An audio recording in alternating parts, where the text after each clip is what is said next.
Sunday March first. Permission day ఉంది అందుకే వెళ్తాను. కల్మిషన్ డే ఉందా? అంటే ఏంటి? ఎగ్జామ్స్ ఎగ్జామా? ఎగ్జామ్స్ ఉన్నాయి అందుకే వెళ్తాను. ఓకే. ఈరోజు అమ్మ వాళ్ళ స్కూల్లో కల్మినేషన్ డే ఉంది.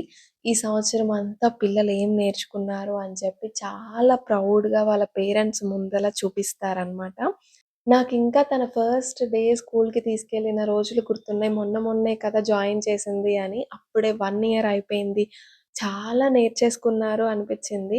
ఇక్కడ చిన్న చిన్నవే లెటర్స్, బొమ్మలు, లేకపోతే నంబర్స్, కౌంటింగ్, షేప్స్, కలర్స్ అవన్నీ మనం కూడా ఇంట్లో కూర్చోబెట్టి నేర్పియచ్చు. కానీ నాకు తనలో చాలా కాన్ఫిడెన్స్ కనిపిచ్చింది. ఇక్కడ ఫస్ట్ 4కి బదులుగా అటు సైడ్ నుంచి చూసినప్పుడు తనకి 7లా కనిపిచ్చి, ఇంకా 7 అని 2, 3 సార్లు చెప్పింది.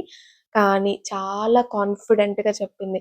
ఇట్ ఈస్ నాట్ 7 అని చెప్పినా గానీ, కొంచెం బ్రేక్ తీసుకొని మళ్ళీ ఆలోచించి 7 అనే చెప్పింది.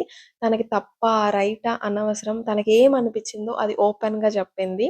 I am so proud of this little girl.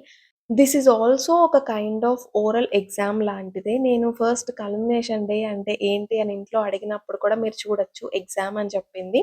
నేను అలాగే చెప్పాను. ఎగ్జామ్ ఉండిద్ది. మేడం అడిగినవి నువ్వు చెప్పాలి అని చెప్పాను. Whether it is a written ఎగ్జామా, ఓరల్ ఎగ్జామా ఏదైనా అవ్వనివ్వండి. కానీ వాళ్ళు అంతే ఫన్ ఫిల్డ్‌గా వెళ్ళాలి. అంతే జాయ్‌తో వెళ్ళాలి.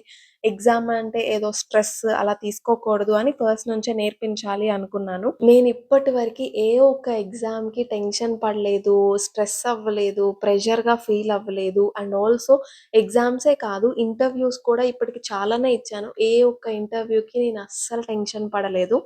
I want Ammu to be the same. నాకు మార్క్స్ కానీ, గ్రేడ్స్ కానీ అస్సలు మ్యాటర్ కాదు. కానీ క్లాస్ వింటున్నారా లేదా అన్నది మాత్రం చాలా ఇంపార్టెంట్. నేనిప్పటికీ ఎవ్రీ సింగిల్ డే అమ్ము స్కూల్ నుంచొచ్చిన తర్వాత ఈరోజు స్కూల్‌లో ఏం చెప్పారు? నువ్వేం చేశావు? అని ఎవ్రీ సింగిల్ డే అడుగుతాను. అమ్ము ఇప్పుడు ప్లే గ్రూప్‌లోనే ఉంది కదా! అని ఇలా చెప్పట్లేదు. I will be the same even Ammu grade 10కెళ్ళినా, గ్రేడ్ 11, గ్రేడ్ 12కి వెళ్ళినా కానీ. కానీ ఇప్పుడెందుకు చెప్తున్నాను అంటే మేబీ ఎవరైనా మదర్స్ చూస్తే వాళ్ళ పిల్లల్ని కొంచెం ప్రెషర్ చేయకుండా ఉంటారేమో అని చెప్పి చెప్తున్నాను.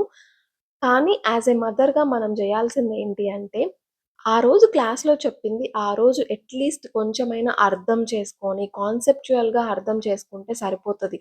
వాళ్ళు బుక్‌లో ఉన్నది బట్టి కొట్టి రాయవసరం లేదు. మనకి బేసిక్స్ ఉండి, కాన్సెప్ట్ అర్థమైతే నేను ఖచ్చితంగా క్లాస్ వినేదాన్ని. ఎగ్జామ్ ముందు అన్ని కాన్సెప్ట్స్ చూసుకునేదాన్ని. నాకర్థమైందే నేను రాసొచ్చేదాన్ని. గ్రేడ్స్ అండ్ పర్సెంటేజెస్ ఆటోమేటిక్‌గా వచ్చేస్తాయి.